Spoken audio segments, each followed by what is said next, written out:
거울로 자기의 얼굴을 보는 사람. 누구든지 말씀을 듣고 행하지 아니하면 그는 거울로 자기의 생긴 얼굴을 보는 사람과 같아서 제 자신을 보고 가서 그 모습이 어떠했는지를 곧 잊어버리거니와, 자유롭게 하는 온전한 율법을 들여다보고 있는 자는 듣고 잊어버리는 자가 아니요 실천하는 자니 이 사람은 그 행하는 일에 복을 받으리라. 야고보서 1장 23에서 25절. 지난 주일에는 어떻게 하나님의 말씀을 올바로 듣는지에 관해서 여러분에게 말씀드렸습니다. 설교 전에, 설교 중에, 그리고 설교 후에 어떻게 행동해야 하는가에 대해서 우리는 살펴보았습니다. 내가 지난 주일에 말씀드린 것이 여러분의 마음속에 계속해서 새겨져 있고 그 말씀이 좋은 열매를 맺는 것을 하나님이 허락하시기를 기원합니다.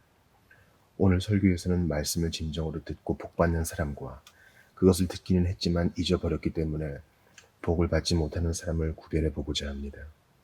말씀을 듣는 것과 관련된 주제에 대해서 오늘 다시 다루는 것을 양해해 주시기 바랍니다. 강의 설교들을 듣거나 읽는 모든 사람들에게 내가 축복의 통로로 쓰임받기를 간절히 사모하면서 나는 마음속으로 신음하고 있습니다. 여러분이 말씀을 듣고 실천하는 데 있어서 더 나아지지 않는다면 어떤 다른 목적을 위해서 내가 이 강대상에 그렇게 자주 서 있어야 합니까? 또한 여러분 앞에 나의 영혼을 쏟아부어야 하겠습니까? 만약 내가 뿌리는 모든 씨앗들이 굳은 땅 위에 떨어져서 새들이 쭈어 먹거나 아니면 뿌리를 내리지 못한다면 나는 불행한 농부입니다. 그렇게 되도록 허락하지 않으신 하나님을 찬양합니다. 이곳에서 우리는 많은 열매를 거두었습니다. 그렇지만 우리가 더 많은 열매를 거둘 수 있게 되기를 진심으로 열망합니다. 우리 가운데 아직도 진리에 대해서 무감각한 사람들이 있습니다.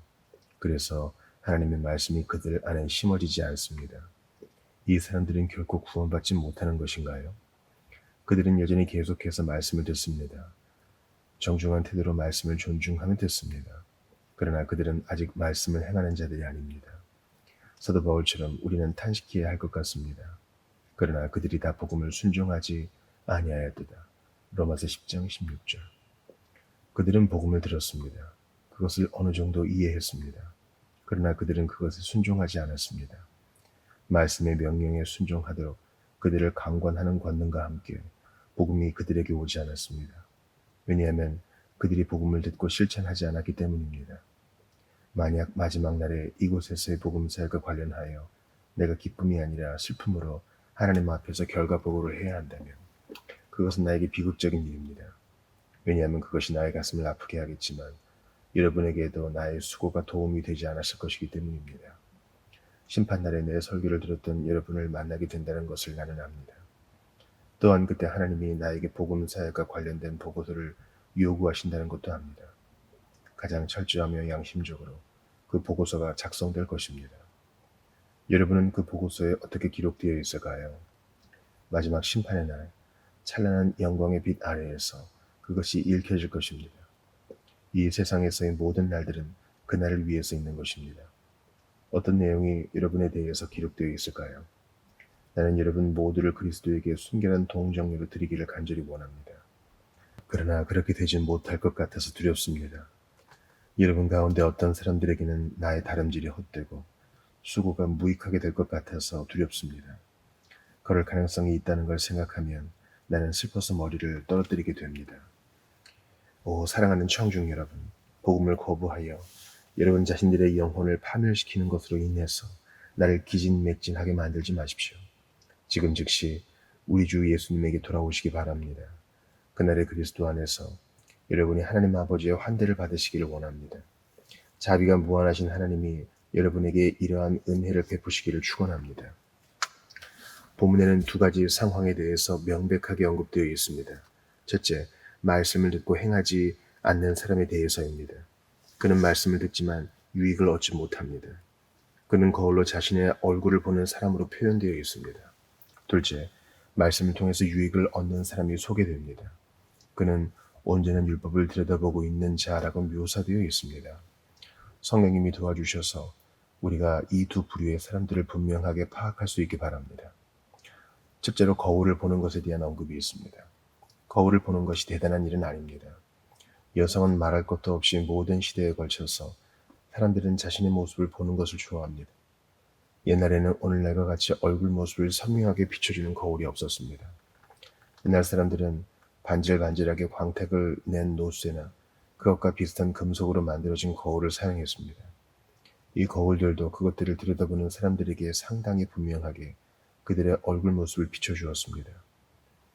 이스라엘 백성이 이집트를 빠져나올 때 매우 급하게 나왔는데도 불구하고 여인들은 자신들이 사용하던 거울들을 갖고 나왔던 것을 우리가 알 수 있습니다.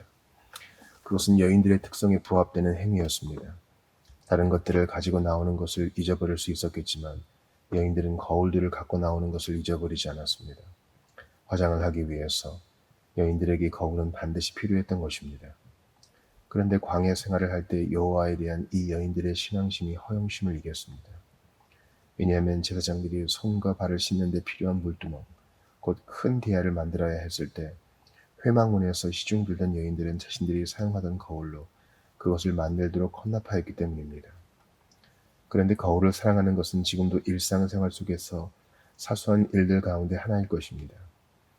거울에 반짝이며 비추어지는 주변의 재미있는 풍경을 보고 여러분은 미소를 지어본 적이 있을 것입니다. 이처럼 사람들이 흥미있는 풍경을 보고 웃는 모습은 많은 사람들이 복음을 들으며 그 내용을 평가하는 태도와 비슷한 점이 있다는 것을 넌지시 알려주지 않습니까? 만약 어떤 설교자가 널리 알려진 사람이라면 그의 설교를 들으려고 많은 사람들이 몰려옵니다. 그들은 설교를 듣고 어떤 영적인 축복을 받으려는 것이 아닙니다. 그 대신 그들이 그 유명한 목회자의 설교를 들었다는 것을 다른 사람들에게 자랑하기 위해서입니다. 또한 그가 어떠한 사람인지 한번 경험해 봄으로써 그들의 호기심을 만족시키려는 것입니다. 설교한다는 것은 나의 삶에서 참으로 대단히 무거운 짐입니다. 그러나 여러분 가운데 어떤 사람들에게 그것은 기분 전환에 지나지 않습니다. 여러분의 이러한 태도는 나에게 개구리 우화를 연상시켜 줍니다. 그 우화에 나오는 소년들은 개구리들에게 돌을 던집니다. 그러자 불쌍한 개구리들이 말합니다. 돌을 던지는 것이 너희들에게는 재미있는 놀이겠지. 그렇지만 그것은 우리에게 죽음을 가져온단다.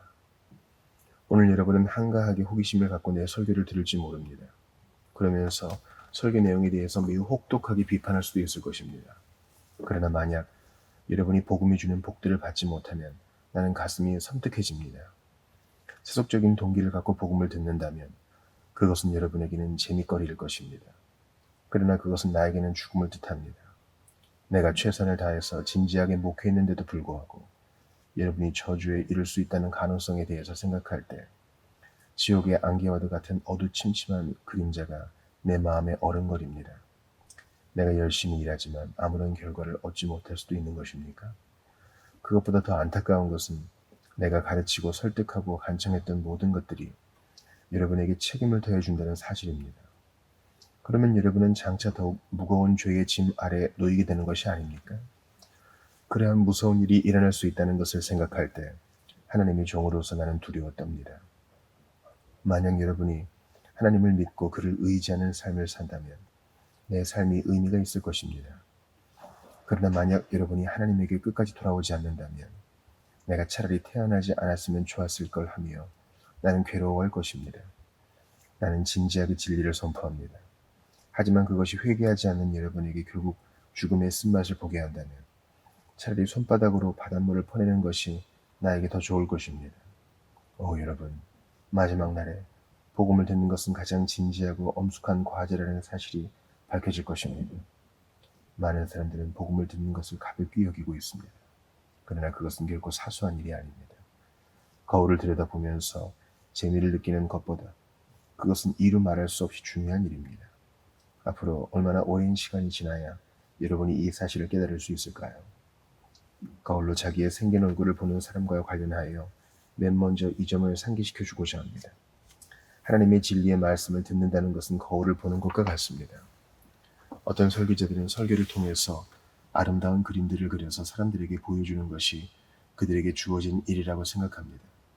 그러나 사실은 그렇지 않습니다. 설교자는 진리에 대해서 디자인하고 스케치하는 것이 아닙니다. 거울에 비치는 어떤 물체를 보여주는 것처럼 그는 성경에 비춰진 진리를 단순히 사람들에게 보여주는 것입니다. 도덕적이며 영적인 의미에서 말한다면 우리는 있는 그대로의 모습이 비추어지도록 성경을 향해서 거울을 꼭 붙들고 있는 것입니다.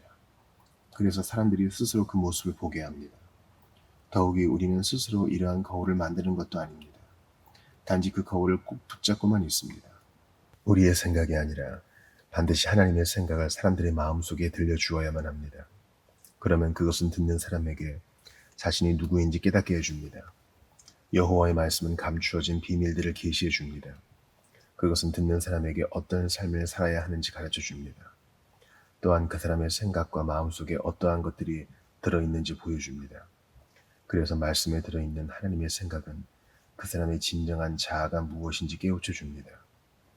복음을 듣는 많은 사람들은 단지 복음의 표면만을 바라봅니다. 그래서 단지 그것의 표면적인 내용만이 그들의 마음에 영향력을 미칩니다. 복음에 대한 기초적인 내용만을 받아들일지라도 그것은 받아들이는 사람에게 자신의 모습을 어느 정도 보게 해줍니다. 그래서 그에게 유익한 도움을 줄 것입니다. 만약 그 사람이 그 가르침을 올바르게 따른다면 그것은 지속적인 도움을 줄 것입니다.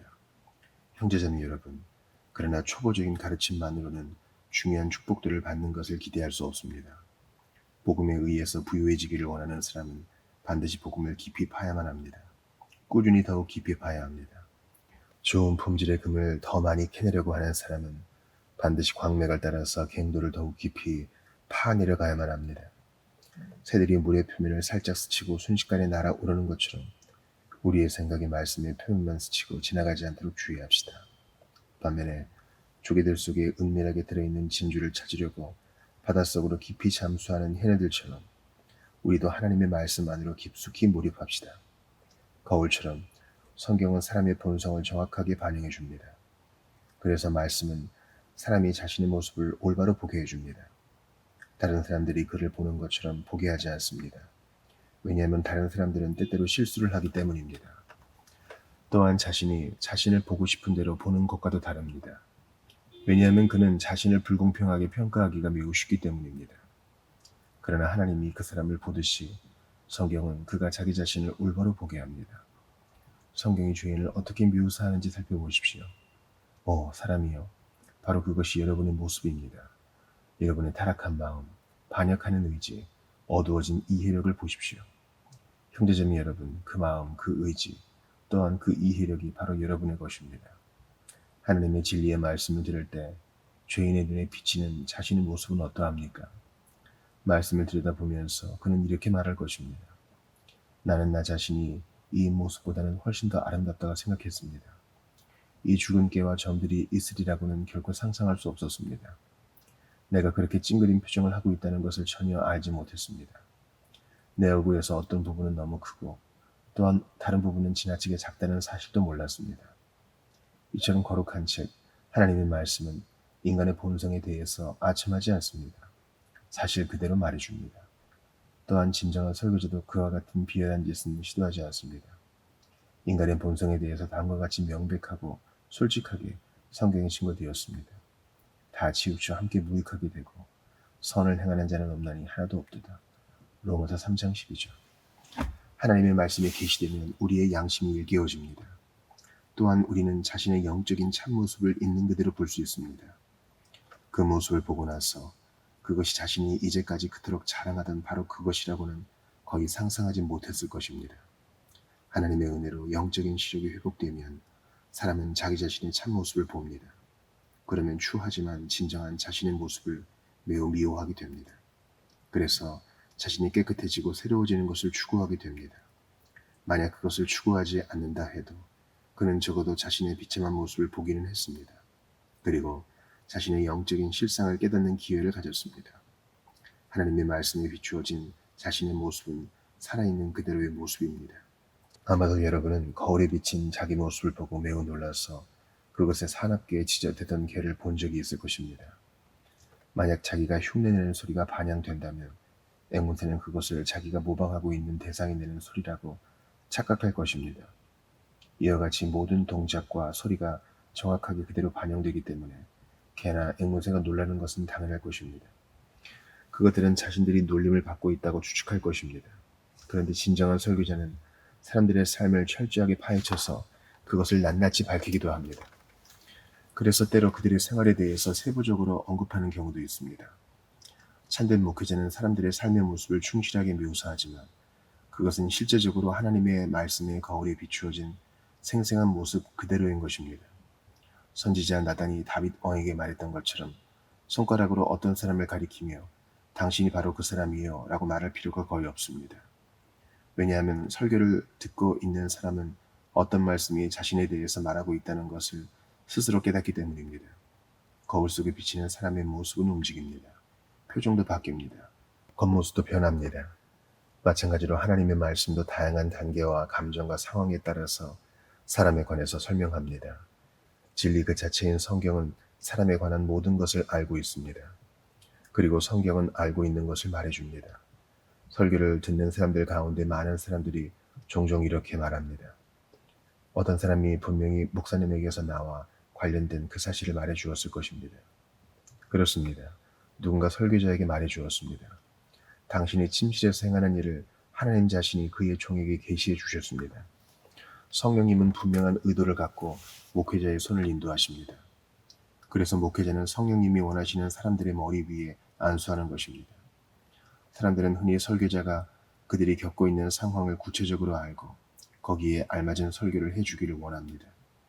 그러나 하나님이 보내신 종에게 여러분이 처지에 관해서 무엇인가를 말해줄 필요가 없습니다.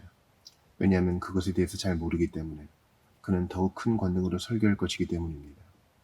당신은 설교를 들으러 가서 자신의 정체를 속일 수 있습니다. 그러나 심지어 거짓 선지자라 하더라도 선지자 아히야처럼 변장한 당신을 알아차리고 나서 이렇게 말할 것입니다. 여로보암의 아내여, 들어오라. 내가 어찌하여 다른 사람인 채 하느냐. 내가 명령을 받아 흉한 일을 내게 전하리니. 열왕기상 14장 6절. 갈대아의 술사들은 느부갓네살 왕에게 다음과 같이 말했습니다. 왕께서 그 꿈을 종들에게 이르시면 우리가 해석하여 드리겠나이다. 다니엘 2장 4절. 그렇지만 그들은 그 꿈을 해석하지 못했습니다. 오직 다니엘만이 그 꿈의 내용을 알았고 또한 그것을 해석할 수 있었습니다. 그것을 통해서 다니엘은 하나님이 보내신 사람으로 인정받게 되었습니다. 그런데 어느 누구도 어떤 사람들의 마음속에 있는 것에 대해서 목회자에게 속삭여 주지 않았지만 사람들은 그가 설교 중에 그것을 사실 그대로 말하는 것을 들을 수 있습니다. 그때 사람들은 마음속으로 이렇게 외칠 것입니다. 바로 하나님의 지혜와 권능으로 목사님이 말씀하신다. 이전에 우리 마음속에 들어있던 것, 심지어 우리 자신도 미처 깨닫지 못했던 감춰진 것들을 복음은 밝혀줍니다. 그것은 복음이 진리라는 사실과 하나님의 권능을 지니고 있다는 것을 입증해주는 중요한 것 가운데 한 가지입니다. 말씀의 거울은 우리가 일상생활에서 사용하는 거울과는 다릅니다. 보통 거울은 단지 우리의 외적인 모습만을 보여줍니다. 헬라어 원문 토프로소폰 테스게네세우스에 의하면 사람은 하나님의 말씀을 통해서 문제적으로는 자신의 출생의 얼굴, 다시 말해서 자신의 본성의 얼굴을 보는 것입니다. 말씀을 읽고 듣는 사람은 그것을 통해서 자신의 행위뿐만 아니라 또한 자신이 지닌 동기와 갈망과 자신의 내면적인 상태 등도 볼 수 있습니다. 마치 푸주한이 칼로 도살된 짐승의 몸통을 자르고 그것 안에서 모든 내장을 도려내어 보여주듯이 하나님의 말씀은 우리의 내면을 파헤쳐서 그 모습을 우리에게 있는 그대로 보여줍니다. 하나님의 말씀은 살아있고 활력이 있어 좌우의 날선 어떤 검보다도 예리하여 혼과 영과 및 관절과 골수를 찔러 쪼개기까지 하며 또 마음의 생각과 뜻을 판단하나니. 히브리서 4장 12절.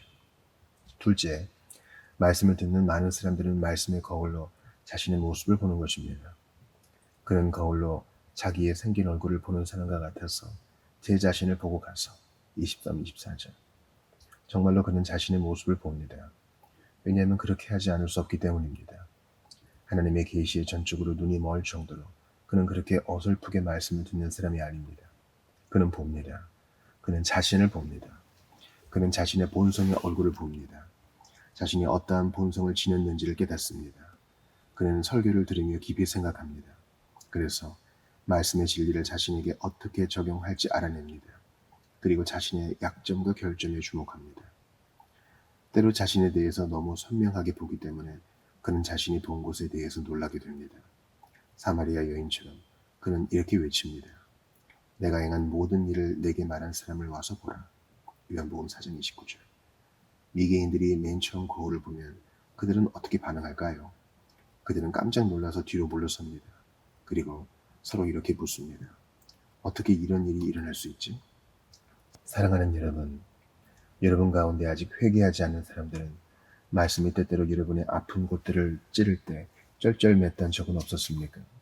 그때마다 여러분은 자신의 진정한 모습을 너무 명백하게 보았을 것입니다.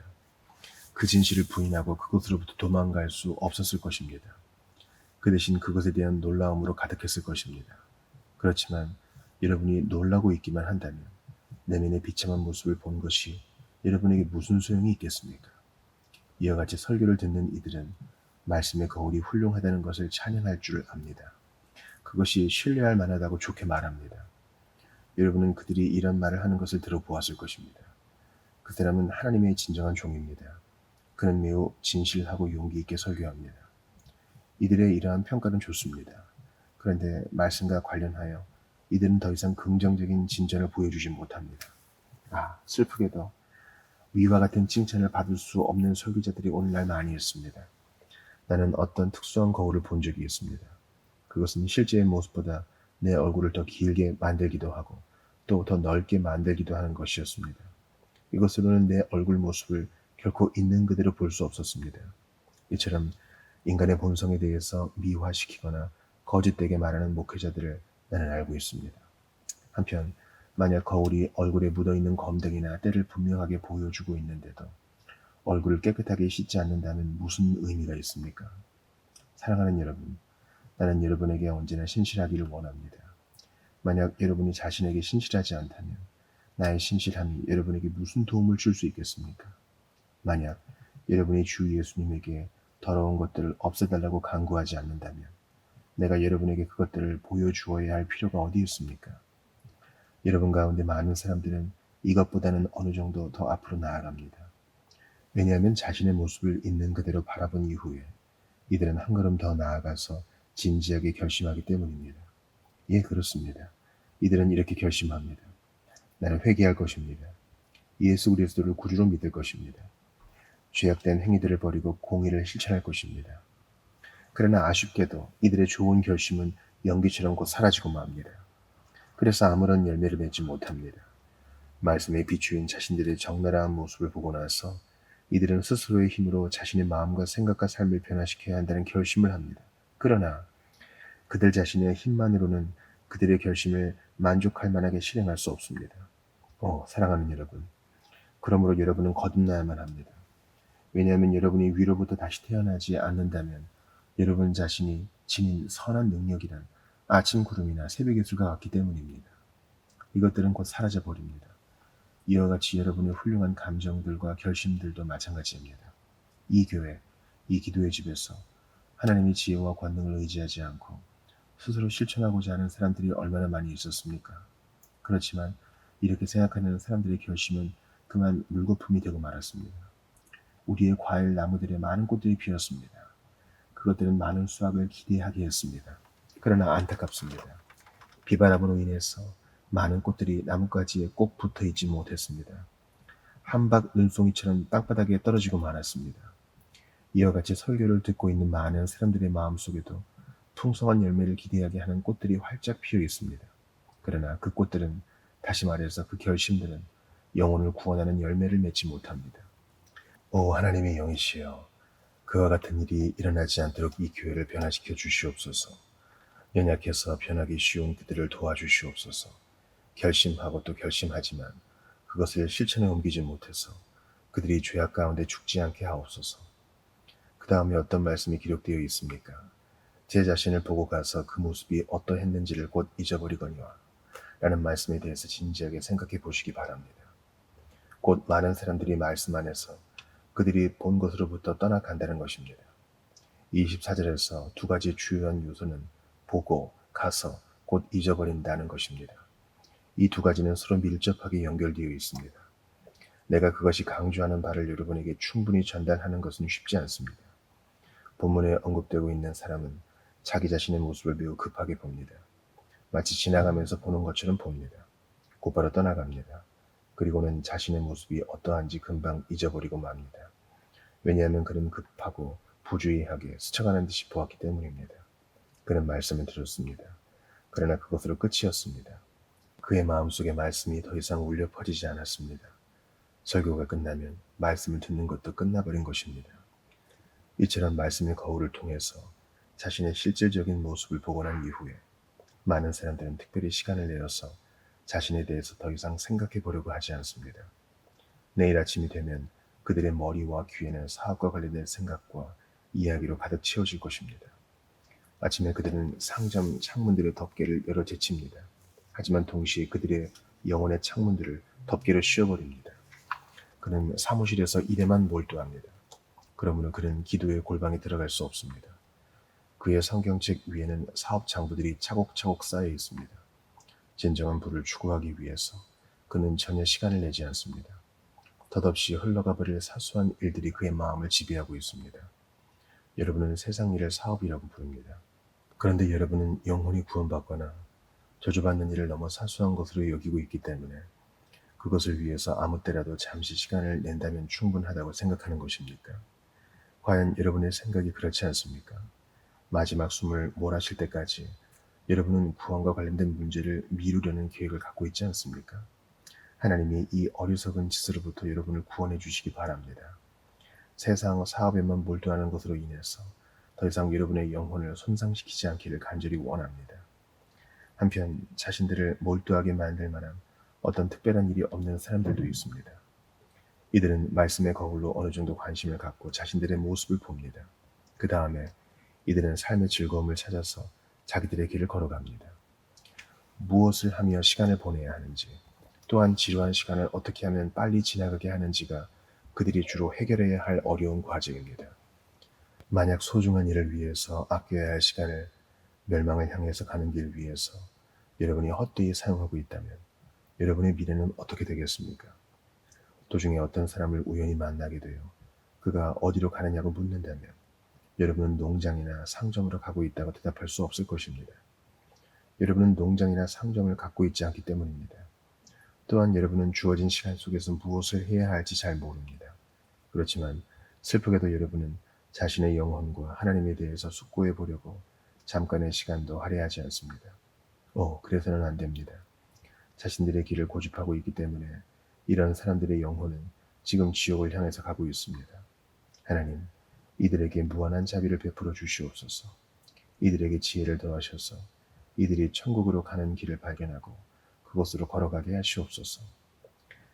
어떤 사람들은 죄악의 길을 걸어갑니다. 이들은 단순히 즐거움이나 사업을 추구하는 것이 아닙니다. 이들이 가는 길은 하나님의 말씀을 명백하게 위반하는 행위입니다. 나는 이들의 행위가 끔찍한 것이라고 생각합니다. 이들은 하나님의 말씀을 듣는 것으로부터 마귀의 말을 말하는 것으로 나아갑니다. 이들은 하나님의 집으로부터 죄악의 집으로 갑니다. 또한 이들은 거룩한 곳으로부터 속된 곳으로 나아갑니다. 깨끗한 곳으로부터 더러운 곳으로 갑니다. 이들은 죄사함을 받은 속죄소로부터 비방하는 자리로 나아갑니다. 이처럼 말씀을 건성으로 듣고 곧 잊어버린다면 그것으로부터 아무런 선한 것도 나오지 않습니다. 나는 그 사실에 놀라지 않습니다. 어떤 사람이 거울로 얼굴을 봅니다. 그러고 나서 자신의 얼굴을 더욱 더럽히는 길을 간다면 거울이 그에게 무슨 소용이 있습니까? 비록 모든 사도들이 차례대로 설교한다고 할지라도, 심지어 주님 자신이 말씀하신다고 해도, 만약 여러분이 말씀을 듣자마자 죄악의 길로 돌아가서 그곳에서 머뭇거리며 하나님과 영원한 것을 고의적으로 무시하는 삶을 산다면 여러분은 말씀을 듣는 것으로부터 아무런 유익을 얻을 수 없습니다. 본문에는 거울로 자신들의 모습을 보고 나간 이후에 그들이 보았던 모든 것을 잊어버린다는 내용이 뒤따릅니다. 그들이 보았던 것을 잊어버린다는 것은 그들에게 매우 해로운 것입니다. 이것은 다윗의 말과는 얼마나 다릅니까? 내가 주의 법도들을 영원히 잊지 아니하오니. 시편 119편 93절. 사악한 자들은 하나님을 잊어버립니다. 하나님의 은혜를 받은 사람은 그의 법도를 기억하여 행하는 자입니다. 인간의 말을 잊어버리십시오. 그러나 하나님의 말씀을 기억하는 데에 열심을 품으십시오. 왜냐하면 말씀을 잊어버리면 그것을 행할 수 없기 때문입니다. 말씀을 잊어버리는 자들은 그것을 실천해야만 한다는 사실도 잊어버립니다. 이들은 민수기에 기록된 하나님의 명령에 순종하지 않습니다. 너희가 보고 여호와의 모든 계명을 기억하여 준행하고. 우리가 퍼처스의 순례 여행기를 보면 옛날에 어떤 스페인 사람들에 관한 이야기를 읽을 수 있습니다. 이들은 배에서 쪼르륵 소리가 날 정도로 배가 고팠었습니다. 마침 바닷가에 많은 물고기떼가 지나가고 있었습니다. 그들은 분명히 그것들을 보았습니다. 그렇지만 그들은 너무 게을러서 물고기를 잡지 않았습니다. 여러분 가운데 많은 사람들이 이들과 같은 사람들이 아닙니까? 하나님의 말씀이 여러분의 앞을 지나가고 있습니다. 그러나 많은 사람들은 그것을 자기 것으로 받아들이지 않습니다. 그러므로 그것을 적용할 수도 없고 실천할 수도 없습니다. 왜냐하면 이런 사람들은 말씀을 진지하게 받아들이려고 주의를 기울이지 않기 때문입니다. 그래서 말씀에 순종하지 않습니다. 이들은 말합니다. 목사님 가겠습니다. 그러나 이들은 가야 한다는 사실을 잊어버립니다. 이들은 말씀이라는 값비싼 진주를 보았습니다. 그렇지만 그것을 사는 것을 잊어버렸습니다. 이들은 하나님의 말씀을 갖고 놀이를 합니다. 그리고 그 말씀 앞에 결코 솔직해지지 않습니다. 말씀을 잊어버리면 사람은 자기 만족에 빠지게 됩니다. 그 과정은 이렇습니다. 먼저 말씀의 거울을 들여다보면 자신이 그렇게 추한 사람이라는 사실에 그는 어느 정도 놀라게 됩니다. 그렇지만 그는 자기가 가고 싶은 길을 걸어갑니다. 그리고 자신과 비슷한 부류의 사람들과 어울립니다. 그러자 자신이 추한 모습을 지닌 사람이라는 사실을 곧바로 잊어버립니다. 따라서 그는 이전처럼 자신의 삶에 익숙해집니다. 또다시 매우 편안하다고 느낍니다. 세상의 흐름에 빠져서 그는 자신이 이웃 사람들만큼 깨끗하다고 판단합니다. 왜냐하면 그는 자신의 얼굴에 검댕이 묻어있다는 사실을 잊어버렸기 때문입니다. 이와 같이 영적으로 완전히 무지하게 되면 자신의 더러운 모습을 잊어버린 채 사람은 자신이 훌륭하다고 확신하기까지 합니다. 그러나 그것은 대단히 잘못된 것입니다. 영적으로 어두워지게 되면 어느 곳에도 평안이 없습니다. 그런데도 그는 평강하다, 평강하다라고 그릇되게 외칠 수 있습니다. 경고의 나팔 소리가 울려 퍼져도 그는 더 이상 그것을 듣지 못합니다. 어떤 것이 이러한 상황보다 더 치명적일 수 있습니까? 그러므로 배우고 나서 곧바로 잊어버리는 것보다는 차라리 알지 못하는 것이 더 좋을 것입니다. 또한 하나님의 말씀을 잊어버리는 사람은 자신을 점점 더 부주의한 사람으로 만듭니다. 한번 거울을 보고 나서도 자신을 씻지 않았다면 그 사람은 또다시 가서 거울을 보아도 계속해서 더러운 상태에 머물기가 매우 쉽습니다. 어떤 사람이 단순히 장난으로 마음속으로 늑대다라고 외쳤다면 그는 계속해서 그런 부주의한 태도를 가질 것입니다. 마침내 그가 진심으로 늑대다라고 부르짖는 상황이 발생한다고 해도 그는 조심하지 않을 것입니다. 이와 같이 어떤 사람이 장난하는 것처럼 하나님의 말씀에 대해서 부주의하게 대할 때 그는 멸망의 문에서 가까운 곳에 있는 것입니다. 그러므로 심심풀이로 복음을 듣지 않도록 조심하십시오. 그것은 영원한 파멸의 바로 이전 단계입니다. 복음에는 우리를 구원하시려는 하나님의 계획이 담겨 있습니다. 우리가 복음을 단지 기분 전환을 위해서 듣는다면 우리가 구원받을 가능성은 거의 사라지게 됩니다. 천국으로 가느냐 아니면 지옥으로 가느냐의 문제로 장난하는 사람은 천국에 갈 수 있는 모든 소망을 곧 잃어버리고 말 것입니다. 그래서 그는 지옥으로 급히 내려가게 될 것입니다. 그렇습니다. 하나님의 말씀을 잊어버리면 더 많은 죄를 짓게 된다는 것을 덧붙여서 말하고자 합니다. 왜냐하면 우리가 하나님의 말씀을 들으면 거기에는 어떤 결과가 뒤따르기 때문입니다. 나에게는 설교를 올바르게 해야 하는 책임이 있습니다. 여러분에게는 설교를 잘 들어야 할 책임이 있습니다. 하나님의 복음을 통해서 여러분이 영적으로 어떠한지를 이미 깨우쳐 주셨는데도 불구하고 여러분 가운데 아직 회개하지 않은 사람들이 있습니까? 회개하지 않았다면 여러분의 마음은 그리스도의 보혈로 깨끗이 씻어지지 않았습니다. 나아가 여러분은 더욱 무서운 죄들을 더 많이 짓게 되었습니다. 여러분은 여전히 말씀의 빛과 지혜를 거부합니다. 그래서 죄악을 계속해서 범하게 됩니다. 그러므로 여러분의 죄악은 더욱더 검어져 갑니다. 이제까지 하나님의 말씀을 듣기만 하고 실천하지 않는 사람에 대해서 대충 살펴보았습니다. 나는 이 자리에 앉아있는 어떤 사람도 이런 사람이 되는 것을 원하지 않습니다. 그렇지만 나는 아직까지 예수 그리스도를 잘 모르는 모든 사람이 말씀을 자신의 양심에 개인적으로 적용시키기를 바랍니다. 성령 하나님이 지금 이곳에 오셔서 각 사람의 양심에 말씀의 진리를 강권적으로 들려주시기를 기도합니다. 오, 사랑하는 여러분, 여러분은 하나님의 거룩한 구원 계획을 받아들이지 않겠습니까? 하나님의 말씀의 거울에 비친 가련한 모습을 여러분은 이미 보았습니다. 그 얼굴을 깨끗이 씻어서 아름다워지는 것을 여러분은 원하지 않습니까? 여러분은 자신이 얼마나 더럽다는 것을 압니다. 예수 그리스도의 피에 의해서 모든 죄로부터 깨끗하게 씻어지는 것을 원하지 않습니까? 마치 여러분을 고소할 아무런 율법이 없는 것처럼, 여러분을 초대하는 복음이 없는 것처럼, 또한 여러분을 용서할 그리스도가 없는 것처럼 여러분은 계속해서 불순종의 길을 걸어갈 것입니까? 마치 천국도 없고 지옥도 없으며 또한 하나님도 영원한 생명도 없는 것처럼 여러분은 그렇게 살다가 언젠가 죽을 것입니까? 은혜가 풍성하신 하나님이 여러분이 말씀에 대해서 중요하지 않게 여기거나 그것을 쉽게 잊어버리지 않도록 도와주시기를 바랍니다. 만약 말씀을 가볍게 여기거나 잊어버린다면 결국 여러분의 믿음은 헛된 것으로 드러나게 될 것입니다.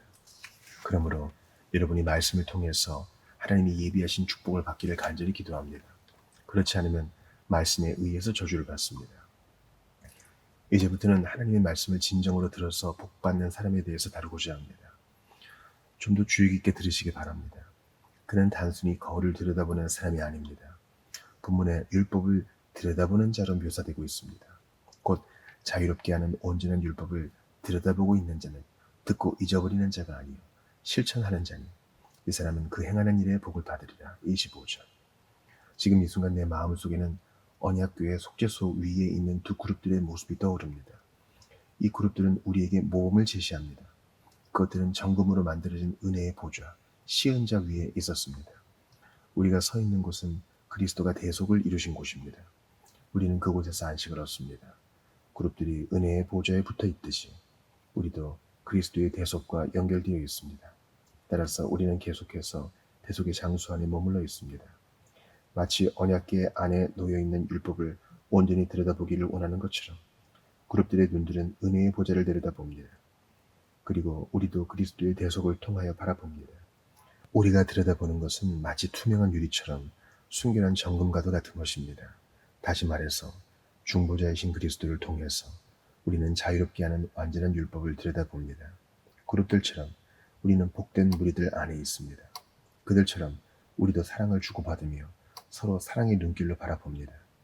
우리가 함께 서 있는 곳은 대속의 자리입니다. 우리는 그리스도의 인격과 그의 말씀에 대해서 함께 연구합니다.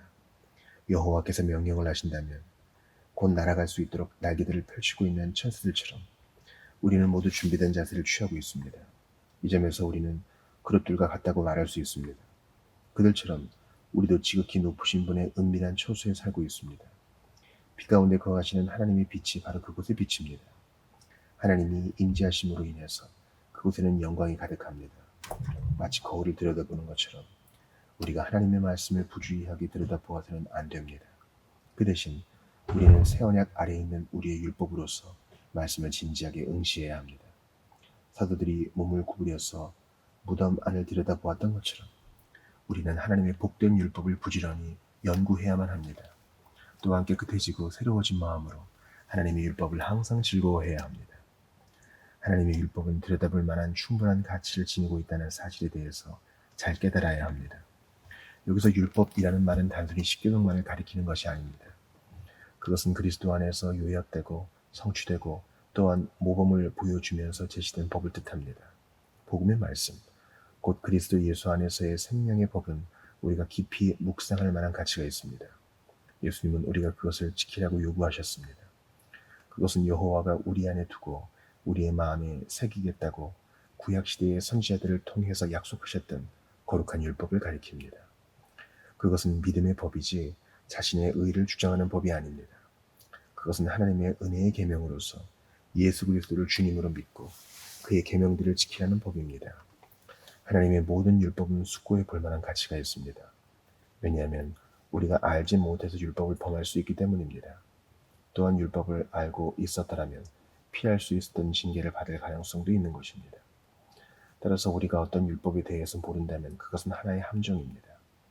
우리가 알지 못하기 때문에 그곳에 빠질 수 있습니다. 그러므로 율법에 온전히 순종할 수 있도록 그것에 대해서 잘 배우는 것이 하나님의 모든 신실한 자녀들의 의무입니다. 더욱이 하나님의 말씀은 온전한 율법이라는 것입니다. 인간이 만든 모든 법은 불완전합니다. 그러나 여호와의 법은 온전합니다. 그리스도의 손 안에 있는 법은 그 자체로서 완전합니다. 그곳에는 지나침도 없고 부족함도 없습니다. 그 법은 그것에 순종하는 사람들을 온전하게 만듭니다. 그 법은 온전하신 그리스도의 인격을 통해서 제시된 것입니다. 또 그것은 온전하신 성령님에 의해서 우리 안에서 역사합니다. 그 법은 우리의 모든 성품을 어루만지며 변화시킵니다. 그래서 우리의 속사람을 온전히 아름답게 만듭니다. 율법을 만드신 하나님은 사랑이십니다. 그는 거룩하시고 순결하신 분입니다. 그러한 하나님이 만드신 법, 곧 사랑의 법인 동시에 거룩하고 순결한 법을 누가 들여다보려고 하지 않겠습니까? 나아가 하나님의 말씀은 자유롭게 하는 온전한 율법이라고 본문에서 일컬어집니다. 옛 언약 아래에 있는 율법은 속박을 가져다 주었습니다. 그러나 그리스도 안에 있는 율법은 자유롭게 해줍니다. 주님의 계명들 안에서 행하기 이전까지 우리는 결코 자유 안에서 행할 수 없습니다. 그리스도의 멍에를 내는 사람은 주님의 자유인입니다. 오 형제자매 여러분, 우리의 눈길을 돌려서 자유롭게 하는 온전한 율법을 들여다봅시다. 왜냐하면 자유는 보석보다 소중하기 때문입니다. 오직 하나님의 마음과 뜻을 따르는 사람들만이 이 자유를 누릴 수 있습니다. 말씀을 진정으로 듣는 사람은 그것을 깨닫고 자신의 성품 안에서 그것에 힘을 느끼기까지 목숨을 다하고 마음을 다하고 이해력을 다해서 자유롭게 하는 온전한 율법을 들여다봅니다. 그는 가장 진귀한 것을 듣는 사람이기 때문에 청중의 왕이라고 말할 수 있습니다. 이런 사람은 하나님의 뜻이 무엇인지 깨닫는 것을 즐거워합니다. 뿐만 아니라 그는 그 뜻을 실천하는 것을 기뻐합니다. 그는 율법이 지닌 순수함의 높이와 지혜의 넓이와 영적인 깊이를 압니다. 그것을 더욱 많이 알면 알수록 그는 그것에 대해서 더욱더 감탄합니다. 그가 율법에 대해서 아무리 많이 알고 있다고 해도 그것은 지나친 것이 아닙니다. 여전히 그는 밤낮으로 율법을 묵상해야 합니다. 그러면서 그는 이렇게 외칩니다. 내가 주의 법을 어찌 그리 사랑하는지요. 내가 그것을 종일 작은 소리로 읊조리나이다. 모든 면에서 철저하게 그 온전한 율법을 따를 수 있기를 그는 항상 기도합니다. 그리고 그의 기도가 응답되어지는 것에 비례해서 그는 더욱 고요하고 깊은 평안을 누립니다. 여기서 잠시 설교하는 것을 멈추고 여러분에게 묻습니다. 여러분은 율법의 수정 거울을 들여다보는 이 복된 무리에 속하기를 원합니까? 여러분이 그러기를 바란다면 1, 2분 동안 나를 주목해 보십시오. 내가 이곳에 서 있는 동안 나는 말씀의 거울을 들여다보며 동시에 나 자신도 바라볼 것입니다. 그러나 이 두 대상을 바라보는 것만으로는 나에게 충분하지 않습니다. 내가 더욱 많이 볼 수 있을 때까지 나는 계속해서 그 거울을 들여다볼 것입니다. 놀랍게도 다른 모습이 나타나는 것을 내가 볼 때까지 나는 줄곧 그 신비로운 거울, 곧 말씀을 들여다볼 것입니다. 이윽고 어떤 신비스러운 존재가 이 거울에 분명하게 나타납니다. 그 낯선 존재의 얼굴은 얼마나 아름답고 장엄한지요. 나의 얼굴 모습이 그의 얼굴 속으로 녹아 들어갈 때까지 나는 계속 들여다봅니다. 그러면 마침내 그의 모습만 보입니다. 나는 오직 그의 안에서만 나타나는 것입니다. 그는 얼마나 사랑스러운지요. 그는 모든 사람들 가운데 가장 뛰어난 분입니다. 이제 나는 사도 바울이 다음과 같이 말한 것을 이해할 수 있습니다. 우리가 다 수건을 벗은 얼굴로 거울을 보는 것 같이 주의 영광을 보매 그와 같은 형상으로 변화하여 영광에서 영광에 이르니 곧 주의 영으로 말미암음이니라. 고린도후서 3장 18절. 이 거울은 고마운 거울입니다. 이것을 들여다보는 모든 눈들을 고쳐줍니다. 이 샘에 무엇이든지 보여주십시오. 이 샘은 보여주는 모든 것을 깨끗이 씻어줍니다. 이것은 분명히 존 버니는 신앙소설 철로역정에 나오는 자비가 갈망했던 거울입니다. 버니는 이 거울에 대해서 다음과 같이 말합니다. 그런데 그 거울은 대단히 특별한 것이었습니다. 한편으로 그것은 사람의 얼굴 모습을 분명하게 보여주었습니다. 다른 한편으로 그것을 돌리면 순례자들의 왕 자신의 얼굴과 그의 겉모습을 명확하게 보여주었습니다. 예, 정말입니다. 나는 말을 할 수 있는 그들과 직접 대화를 나누어 보았습니다. 거울 속에서 그들은 예수님의 머리에 있는 가시 면류관을 보았다고 말했습니다.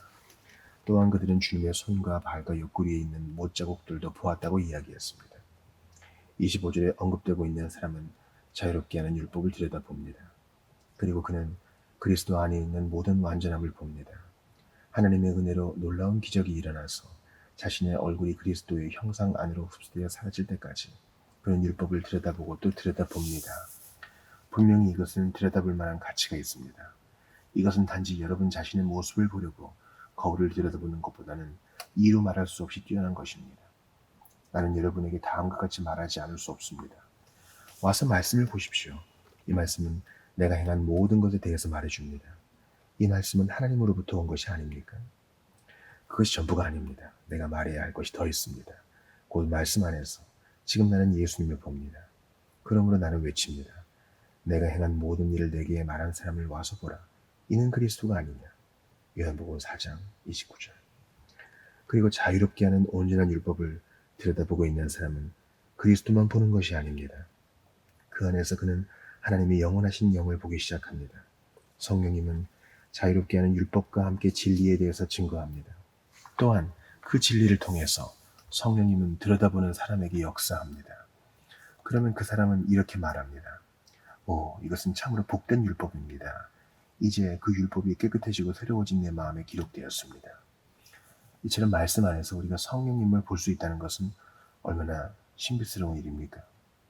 성령님은 우리 안에서 하나님의 기쁘신 뜻을 위하여 우리에게 소원을 두고 행하게 하십니다. 그래서 성령님 자신이 선포하신 율법에 우리가 순종하게 하십니다. 그렇습니다. 온전한 율법을 들여다보는 사람은 머지않아 하나님 아버지를 보게 됩니다. 왜냐하면 마음이 깨끗한 사람은 하나님을 볼 것이기 때문입니다. 하나님의 율법을 사랑하고 실천하는 사람들은 하나님을 닮아갑니다. 사랑스러운 자녀들로서 그들은 하나님을 닮아가는 사람들입니다. 하나님의 뜻을 잘 알고 그것을 사랑하고 또한 그것에 대해서 연구하는 사람들은 서서히 하나님 아버지의 형상을 받게 됩니다. 그래서 마침내 그들은 하나님의 자녀라고 불릴 것입니다. 이와 같이 하늘에 계신 아버지의 뜻을 행하는 사람들은 거룩하신 삼위일체를 보고 또 그분을 압니다. 하나님 아버지와 하나님의 아들과 성령 하나님과 우리가 친밀한 교제를 나눈다는 것은 얼마나 큰 기쁨입니까? 오직 마음을 새롭게 함으로 변화를 받아 하나님의 선하시고 기뻐하시고 온전하신 뜻이 무엇인지 분별하도록 하십시오. 사랑하는 여러분, 내가 말해야만 하는 모든 것을 나는 오늘 아침에 여러분에게 다 말할 수 없습니다. 이 주제는 너무 심오해서 이 주제와 관련된 모든 것을 내가 여러분에게 다 밝혀줄 수는 없습니다. 또한 나 자신이 말씀 안에서 보는 모든 것을 내가 여러분에게 보여줄 수도 없습니다. 하나님의 빛을 통해서 반드시 여러분 스스로 그것을 들여다보아야 합니다. 그리고 여러분이 말씀 안에서 본 것이 또한 여러분 자신 안에서도 보일 때까지 말씀을 들여다보고 또 들여다보십시오. 여러분이 하나님의 진리에 대해서 밤낮으로 묵상하면 성령님이 축복해 주시고 역사하셔서 여러분의 성품이 점점 그리스도의 성품으로 변화될 것입니다. 그리고 자유롭게 하는 온전한 율법을 들여다보고 있는 자라는 부문에서 들여다보고 있는 자, he continues 라는 표현을 주의 깊게 살펴보십시오. 따라서 본문에 언급되고 있는 사람은 율법을 끊임없이 묵상합니다. 또한 그것에 변함없이 신실합니다. 하나님의 율법은 그에게 항상 구속력을 지니고 있는 법입니다. 그뿐 아니라 그는 계속해서 율법을 실천합니다. 그는 시작은 잘하지만 얼마 가지 않아서 옆길로 벗어나는 사람이 아닙니다. 그는 계속해서 여호와의 법에 겸손히 순종하여 점점 더 거룩한 삶을 살게 됩니다. 그리고 성도의 궁극적 견인 The final perseverance of the saints 라는 하나님의 은혜에 의해서 그는 계속해서 앞으로 나아갑니다. 바로 이것이 율법을 계속해서 들여다보고 있는 자가 받을 축복입니다. 그러나 어느 날 신앙을 고백하지만 그 다음날 그것을 무시하는 사람은 이 축복을 받지 못합니다. 오늘은 그리스도를 위해서 열정을 지니고 있지만 내일은 미지근해지는 사람도 마찬가지입니다. 여호와의 축복을 받는 사람은 하나님의 은혜에 의해서 계속해서 그 축복 안에 머무르게 됩니다. 나는 언젠가 폴란드의 유명한 왕에 대한 이야기를 들었습니다. 그는 훌륭한 업적을 많이 세웠습니다. 자신이 뛰어난 인물이 될 수 있었던 것은 자신이 행했던 은밀한 습관 때문이라고 그는 고백했습니다. 그의 아버지는 매우 고상한 사람이었습니다. 그는 아버지의 작은 초상화를 항상 지니고 다녔습니다. 그는 자주 그것을 들여다보았습니다. 전쟁에 나갈 때마다 그는 아버지의 초상화를 들여다보곤 했습니다. 그것을 통해서 그는 커다란 용기를 얻었습니다. 왕궁의 집무실에 앉아있을 때에도 그는 아버지의 그림을 은밀히 들여다보곤 했습니다. 그리고 왕처럼 품위 있게 행동했습니다. 왜냐하면 아버지의 초상화를 들여다볼 때마다 내 아버지의 이름에 불명예를 가져오는 짓을 나는 절대로 하지 않을 것이다 라고 그는 굳게 다짐했기 때문입니다. 이것은 그리스도인이 본받아야 할 대단히 훌륭한 습관입니다. 그리스도인은 하나님의 뜻을 항상 자기 마음속에 간직하고 있어야 합니다. 그래서 어떤 행동을 할 때마다 반드시 하나님의 뜻의 의견을 구해야 합니다. 하나님의 자녀로서 내가 어떻게 해야 하는지 하나님의 뜻에 꼭 물어보아야 합니다. 예수 그리스도가 자신의 보배로운 피의 값으로 사는 하나님의 사람으로서 내가 어떤 길을 가야만 하는지 질문해야만 합니다. 그런데 어떤 사람들은 여러분이 언제나 하나님의 뜻대로 계속해서 살 수 없다고 말합니다. 설교를 들으면 이들은 여러분이 더욱 경건해진다고 추측합니다. 기도 모임에 참석하면 여러분의 믿음이 좀 더 깊어진다고 이들은 주장합니다. 그렇지만 여러분이 하루 종일 믿음대로 살며 하나님의 뜻에 충실할 수 없다고 생각합니다. 그러나 형제자매 여러분, 우리는 여호와의 말씀 안에서 살아가야 합니다. 그렇지 않으면 우리에게는 진정한 믿음이 없는 것입니다.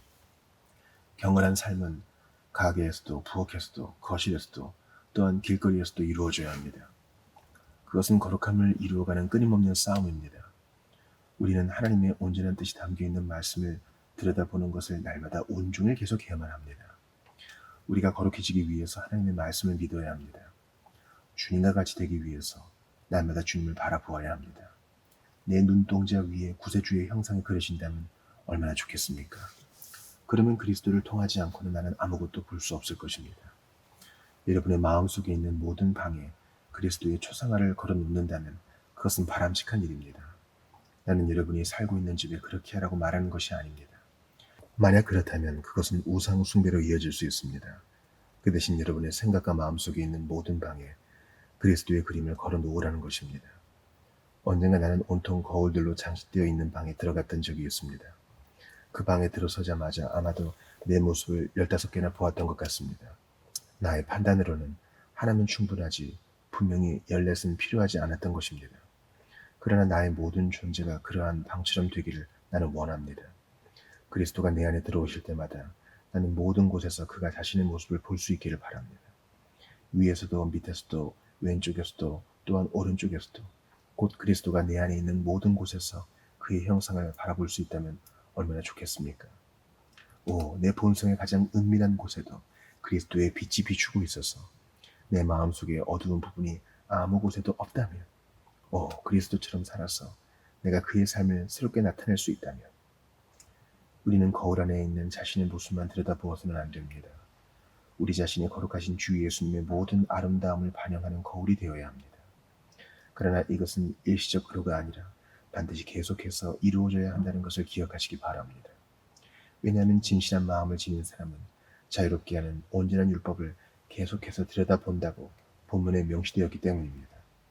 이제 마지막으로 이 사람은 그 행하는 일의 복을 받으리라 하는 말씀에 대해서 자세히 생각해 보고자 합니다. 이 사람, 곧 말씀을 실천하는 이 사람이라는 표현에 주목하시기 바랍니다.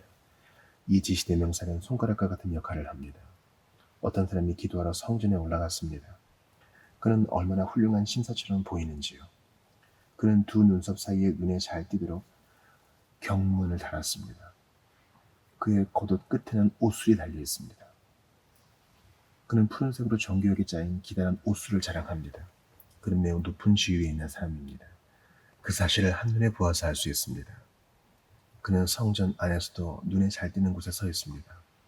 그런데 그가 당당한 모습으로 거만하게 이렇게 기도합니다. 하나님이여, 나는 다른 사람들과 같지 아니함을 감사하나이다. 흥미롭게도 성경은 그에 관하여 많은 설명을 해주지 않습니다. 그와는 대조적으로 저쪽에 어떤 불쌍해 보이는 사람이 울면서 서 있습니다. 그는 눈에 잘 띄는 곳으로 갈 생각도 못합니다. 또한 감히 눈을 들어 하늘을 쳐다보지도 못합니다. 내면적으로 심한 아픔을 겪고 있는 사람처럼 때때로 가슴을 칩니다.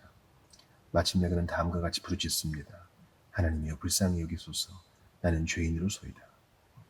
예수님은 세리를 가리키며 이렇게 말씀하셨습니다. 저 사람이 아니고 이 사람, 바로 이 사람이 의롭다 하심을 받고 그의 집으로 내려갔느니라. 예수님은 그에게 가까이 가셨습니다. 그의 머리에 손을 얹고 바로 이 사람이라고 말씀하셨습니다. 앞부분에서 우리는 거울로 자기의 생긴 얼굴을 보고 나서 자신이 이전에 걷던 길을 걸어갔던 사람에 대해서 살펴보았습니다. 그러나 이제 우리는 그에 관해서 관심을 가질 필요가 없습니다. 그는 중요한 인물이 아닙니다. 그러나 여기에 율법을 들여다보고 있는 사람이 있습니다. 그는 계속해서 들여다봅니다. 성령님은 그를 다른 모든 사람들과 구별해 주셨습니다. 그리고 그에 대해서 이 사람이라고 표현하셨습니다. 이 사람은 하나님으로부터 복을 받은 사람입니다. 아마도 그는 값이 비싸고 멋있는 옷을 입지 않았을 것입니다. 그는 거친 면직물로 된 평범한 겉옷을 입었을 것입니다. 그렇지만 그는 하나님의 영에 의해서 이 사람이라고 선택되고 구별되었습니다. 아마도 그는 많은 교육을 받지 않았을 것입니다. 여러분은 유명한 대학교 안에서 그를 만날 수 없을 것입니다. 또한 저명한 학자들과 그가 진화론에 대해서 논쟁을 주고받는 것을 듣지 못할 것입니다. 그렇지만 그는 이 사람입니다. 본문에서 이 사람은 복을 받으리라고 소개되고 있습니다. 그런데 이런 남자는 어디에 있습니까? 또한 이런 여인은 어디에 있습니까? 여러분도 그런 사람이라고 불리고 선택될 수 있을지 판단해 보십시오. 그는 마음에 새겨진 율법을 사랑합니다.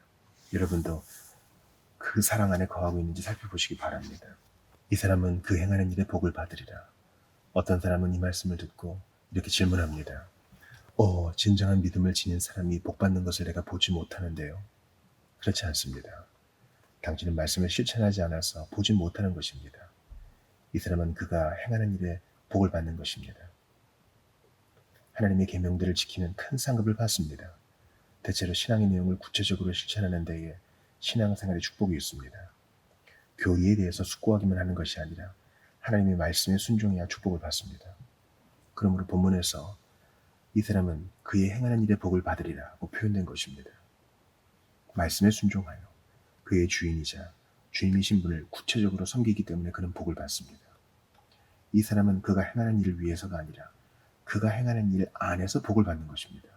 어떤 사람이 말씀에 순종하여 그것을 실천한다면 그것은 하나님이 창세 전부터 말씀을 행하는 그 사람을 선택하시고 축복하셨다는 사실을 증거해 줍니다. 그가 말씀을 행하여 자신의 경건함을 보여주는 것은 하나님이 그를 선택하셨다는 증거입니다. 그가 자신의 거룩함을 생활 속에서 구체적으로 이루어가는 것은 그가 구속받았다는 증거입니다. 그가 하나님의 뜻을 따르는 것은 그가 하나님의 아들로 입양되었다는 증거입니다. 장차 그리스도가 그의 백성을 연합케 하실 때 자신의 거룩함을 삶으로 보여준 하나님의 자녀는 그날의 축복을 받습니다. 만약 여러분이 복음을 듣고 축복을 받지 못했다면 그 이유가 무엇인지 이제 깨닫게 되었을 것입니다. 여러분은 거울을 얼핏 들여다보기만 합니다. 그것이 전부입니다. 그러나 많은 선한 것이 여러분에게 주어질 수 있었습니다. 거울에 비친 멋있는 모습을 본 다음에 여러분은 이전처럼 살기 위해서 옛날에 걸었던 길을 그대로 걸어갔습니다. 그러므로 여러분은 복을 받지 못합니다. 만약 여러분이 지극히 높으신 분의 뜻과 마음이 비치는 하늘의 거울을 올바로 계속해서 들여다보았다면, 또한 하나님의 율법이 가리키는 길을 갔다면 여러분의 사정은 지금보다는 더 좋게 변했을 것입니다. 여러분은 말씀을 단순하게 들여다보는 거울로 삼았습니다.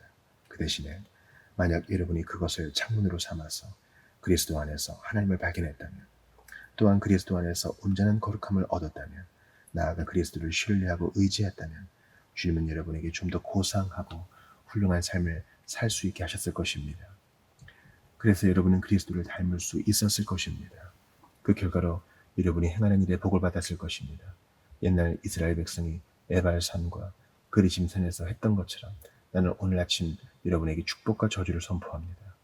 말씀의 거울을 살짝 들여다보기는 하지만 그 이상은 아무것도 하지 않는 사람들에게는 저주가 있을 것입니다. 반면에 자유롭게 하는 온전한 율법을 주의 깊게 들여다보고 또한 그리스도의 형상으로 변화될 때까지 계속해서 들여다보는 사람들에게는 복이 있을 것입니다. 여러분은 어떤 것이 임하기를 바라십니까? 영원하신 하나님의 영이 여러분을 지금 엄숙하고 진지하고 진실하게 그리스도와 자유롭게 하는 온전한 율법 가까이로 인도하셔서 여러분 모두에게 저주 대신 축복이 임하게 하시기를 축원합니다. 삼위일체 하나님께 영광이 세세토록 있기를 바랍니다. 아멘. 아멘.